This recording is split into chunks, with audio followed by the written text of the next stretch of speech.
Welcome to Chillin' 101. We hope this video helps. You begin at the self-service kiosk inside the post office. Approach it with your package and ID ready. Tap the screen, select your language, and immediately choose Ship or Print Label so you don't waste time. Once done, follow prompts to weigh the item and select service class, priority, first class, or retail ground, so cost computes automatically. Make sure to enter the destination address accurately. The kiosk validates formats and prevents common errors before payment.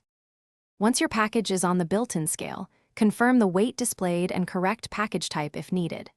Next, choose the service level and add extras like insurance or signature confirmation because these change price and tracking. After reviewing cost, tap to pay with card or mobile wallet. The kiosk authorizes instantly. When payment clears, the kiosk prints a shipping label and receipt.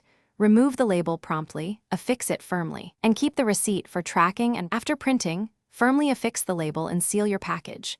Then either drop it in the designated USPS bin or give it to the clerk at the counter depending on size.